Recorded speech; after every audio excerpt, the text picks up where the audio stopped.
about the fluids in motion only.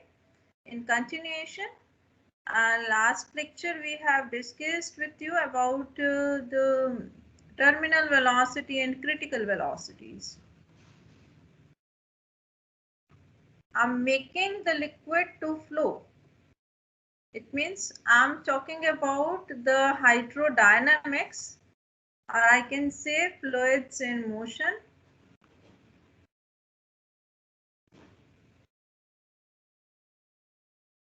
In continuation, we are talking about. Before going into the detail of the things, first of all, you just note what do we mean by an ideal fluid. Ideal fluid, that means that should be a non-viscous fluid. Viscosity should be 0 or negligibly small. It should be incompressible. It means when you are making it to pass through a pipe, it is not getting compressed. Fine. And when we talk about the ideal fluid, the flow is a steady flow. This we have discussed in the previous class also, that when passing through a pipe, all the particles will be moving with the same velocity. It means as that of the preceding particle. And direction will also be same. That flow we call it as the steady flow. And it is irrotational. It means the particles are not moving around or not having any rotational effect while moving. So all means you can say the liquid is moving in different layers, one over the another, without changing any speed of any of the particle, or the particles are moving with the same velocity in the same direction all the time, which is practically not possible.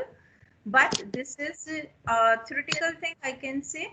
We can assume water with us is nearly an ideal fluid, not exactly, but nearly. Water is taken as an ideal fluid, which is whose viscosity is small, it's not getting compressed.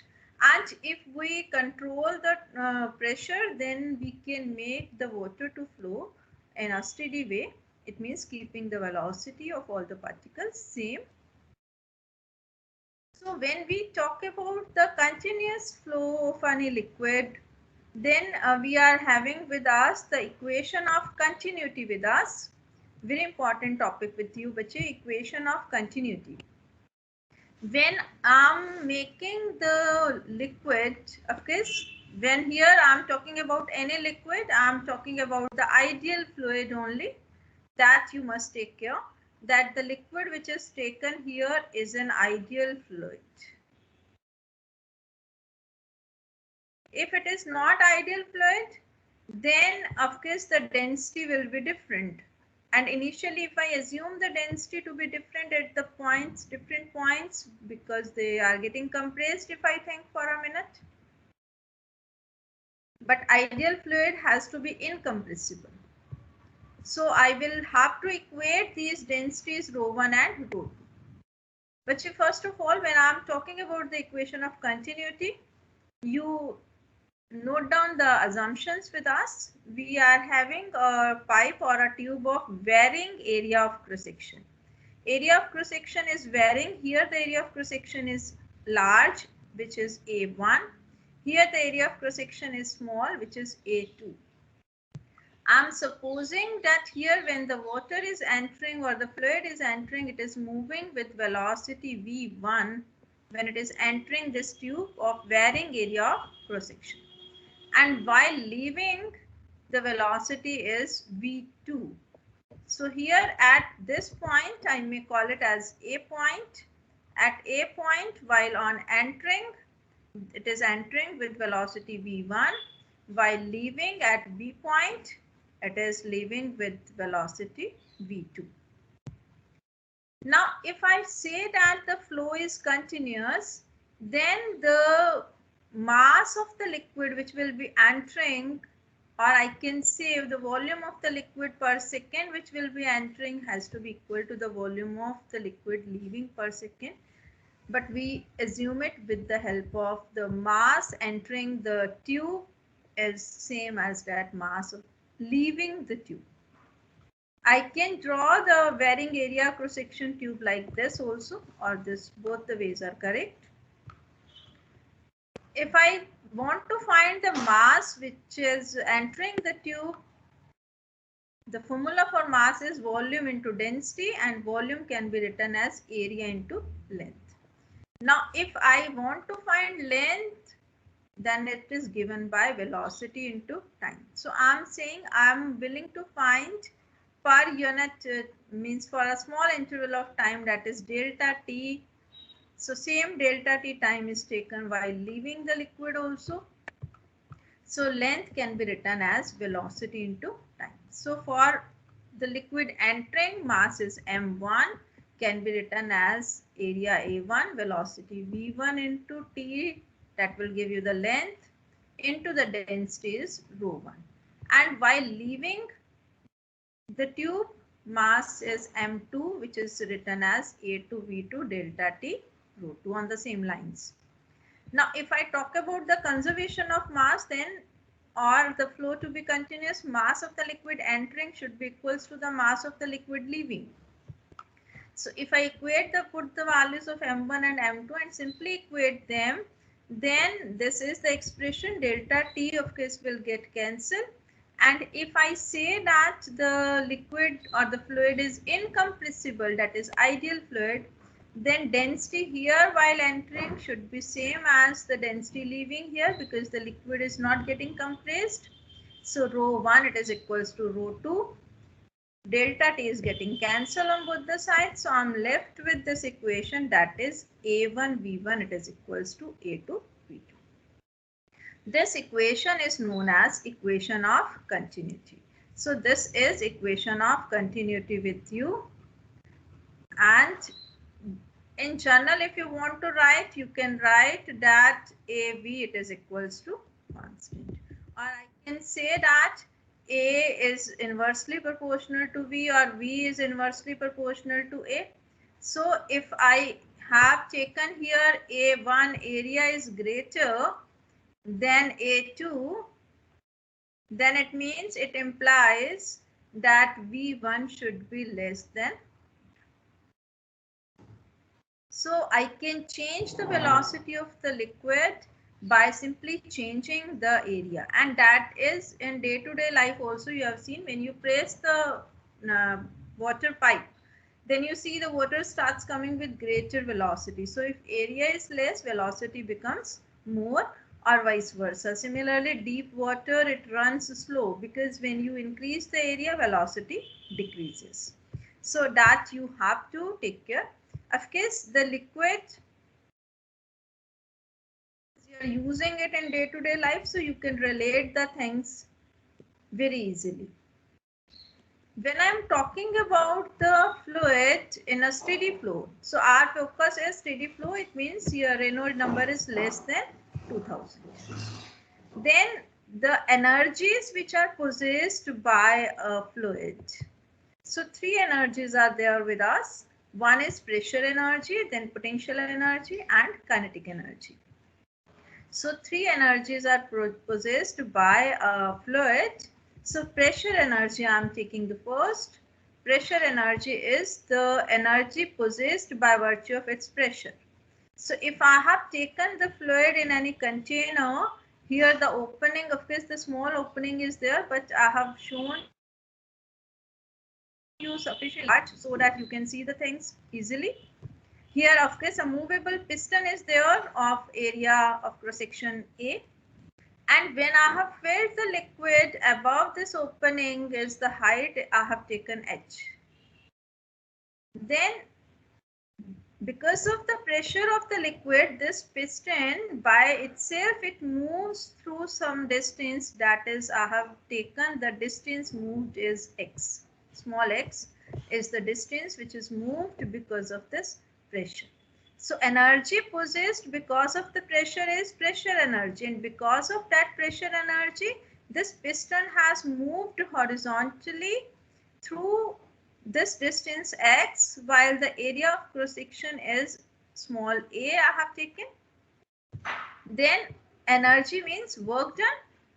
So work done, if I want to find, that is given by force into distance, and force is given by pressure into area. So I can write the value of pressure. I suppose it is P. Then I can write the work done, that is equals to PA into X. And this work done is taken as the pressure energy. So pressure energy, you can write it as work done, which is equals to PAX. Now area of cross section into distance, that can be written as the volume also. So I can simply write it as PV. Here P is pressure, V is volume. So in case if I want to write the pressure energy per unit volume, it is asked, then I have to simply divide it by the volume V. So pressure energy per unit volume I am getting equals to same as that of pressure. So this is the equals to the pressure, which is pressure energy per unit volume. And if I have to find pressure energy per unit mass, then also you people can find, because this is pressure energy per unit mass, means you divide it by mass, then you know mass upon volume is density. So I'm getting it equals to P upon rho if I take rho as the density of the fluid. So that you need to mention, that rho is density of fluid. Rho is your mass upon volume, that is equals to density. So this whatever things, symbols you are using in any expression, you all are supposed to mention about those symbols. You can write the kinetic energy which is possessed by a fluid or a liquid, that is by virtue of its motion. So if I take that, make the liquid to flow with the velocity v, if the liquid is flowing through a pipe, I assume that the velocity is v, then I can write that kinetic energy is half mv square. And if you want to write kinetic energy per unit mass, simply you divide it by mass, it means I am getting half v square. And if I want to write kinetic energy per unit volume, that is simply divide half mv square by the volume capital V, and mass upon volume is density, so I can write it as half rho V square. But all these expressions we have to use further.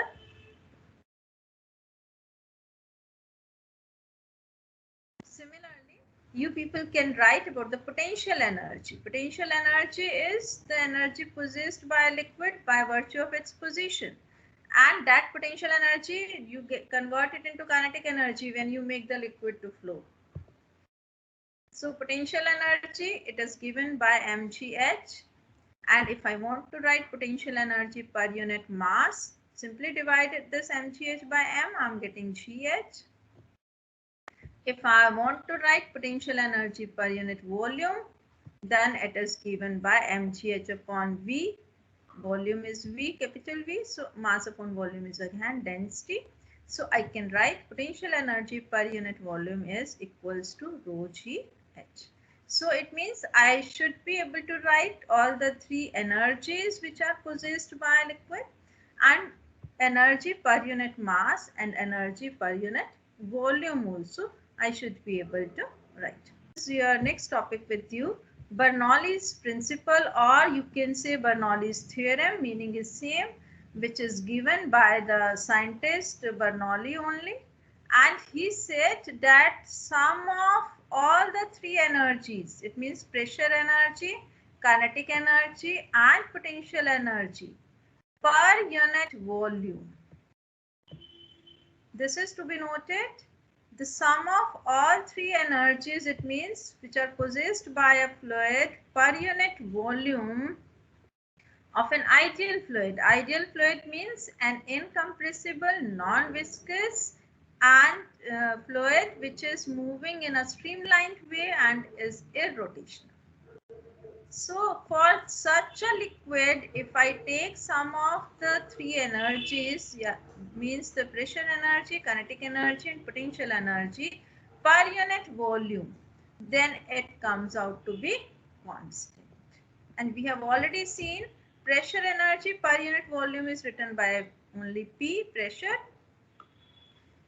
Kinetic energy per unit volume is written as half rho v square, and potential energy per unit volume is written as rho g h. So mathematically I can write P plus half rho v square plus rho g h, that is equals to constant. So this equation you can write mathematically for the Bernoulli's theorem. So this is important. This is Bernoulli's theorem, which has found many applications. We will be discussing that also. Going to prove Bernoulli's theorem. When we want to prove Bernoulli's theorem, again I have to take certain assumptions with me. I have taken, because my liquid is an ideal liquid, so density of the fluid is remaining same, that I have taken as rho.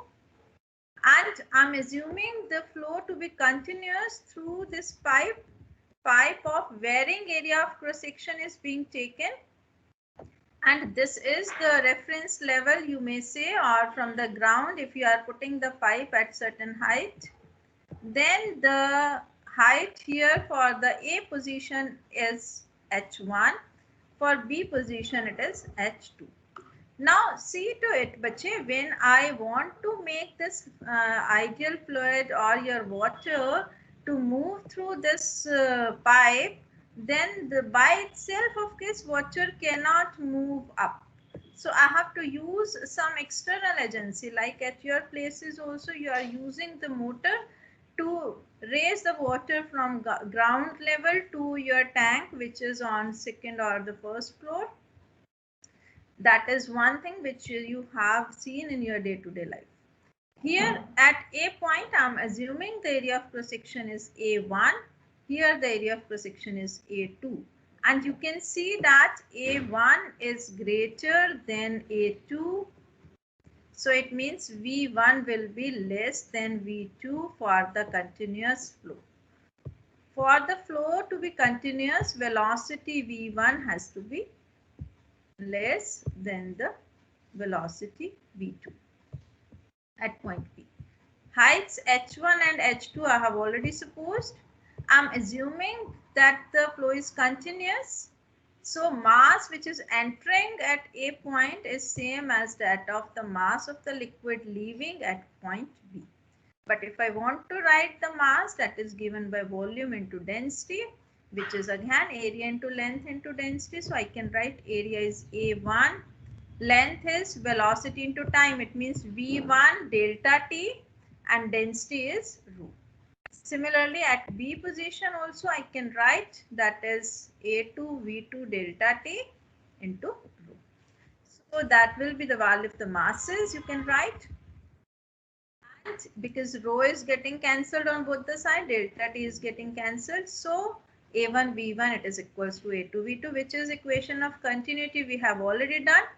Even if you wish, you can directly write this equation and can mention this thing, that because here we have taken A1 is greater than A2, so V1 has to be less than V2 because the flow is continuous and we are taking an ideal liquid with us.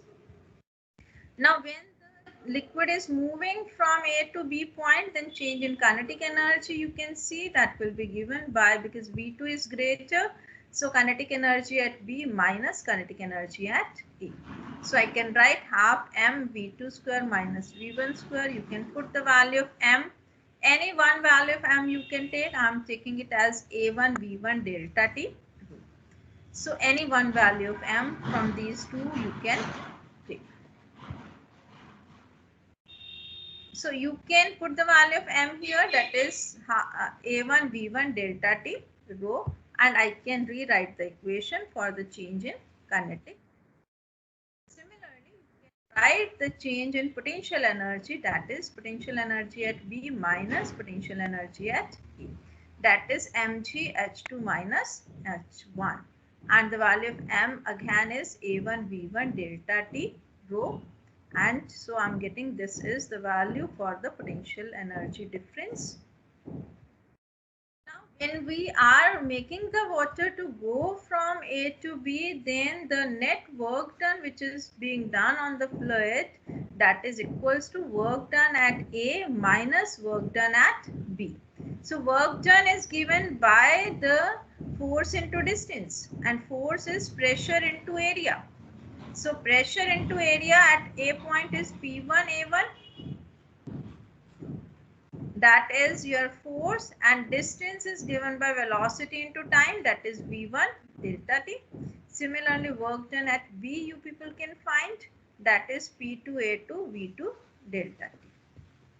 So I can rewrite this equation by taking A1 V1 delta T common, because we have seen that A1 V1 it is equals to A2 V2.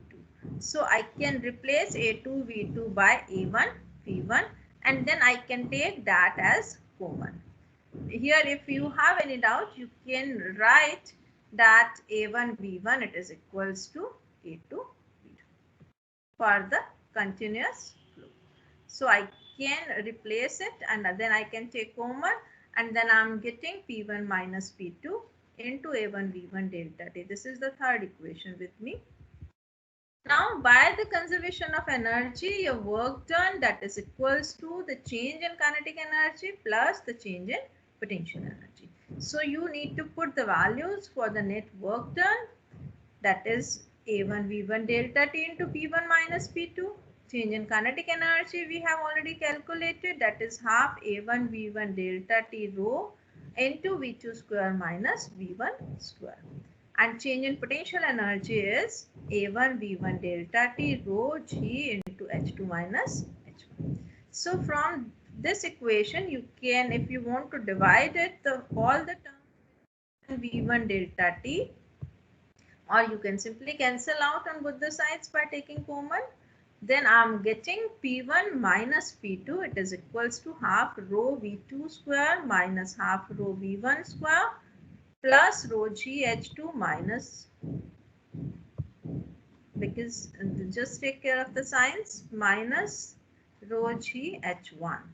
So by rearranging, I can write the equation that this negative will go on that side, become positive. Similarly, this negative will also become positive if taken on the left hand side, and P2 will become positive when coming on the right side. So I'm getting P1 plus half rho V1 square plus rho G H1, it is equals to P2 plus half rho V2 square plus rho G H2. Or in general, you can write that P plus half rho V square plus rho GH, that is equals to constant. So this is what we were to prove by the statement of Bernoulli's theorem, that the sum of all the energies possessed by the liquid per unit volume, that is constant. So this has been proved here. Now we can write it in another ways also, like if I divide all the terms with rho, then if I will be getting P upon rho plus half V square plus GH equals to constant, that means the sum of energies per unit mass also will come out to be constant. And another third way with you is if I divide by rho G, then I'm getting P divided by rho G plus half V square upon G plus H equals to constant. So for H at a given head, this term we can call it as the pressure head, this is velocity head, and this is height head. So sum of all these three heads is equals to constant. This can be the third statement for the Bernoulli's theorem. And we can even write, because this is giving you about the pressure P plus rho GH, that is giving you about the liquid at rest, and this is giving you dynamic pressure, half rho V square. So sum of static pressure and dynamic pressure is also constant. So this way we can write the different statements with us. Now the application we will be discussing with you in day-to-day life, where we are using Bernoulli's theorem.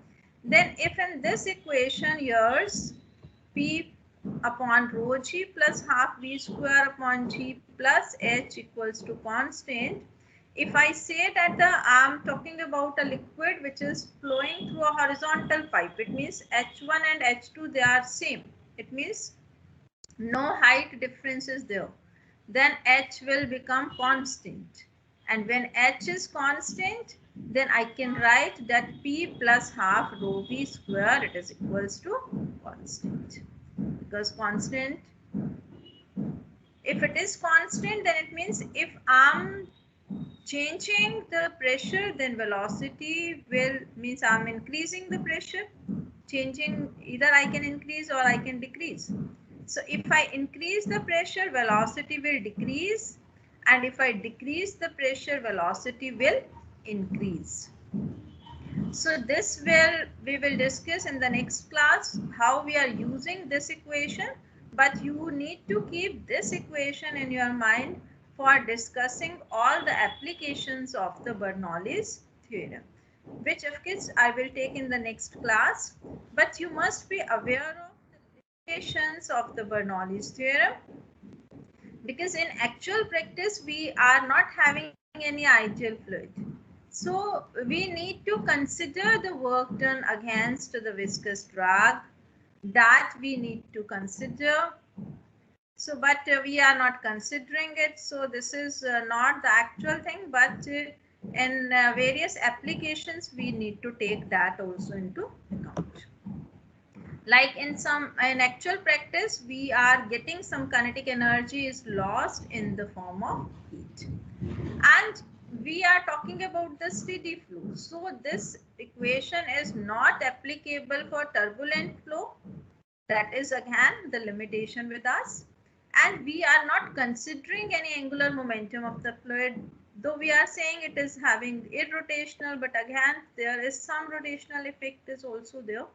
So we have to take all these factors also in actual day-to-day life when we design various things which are working on the basis of Bernoulli's theorem. So for today, you keep things up to this. Thank you, everyone.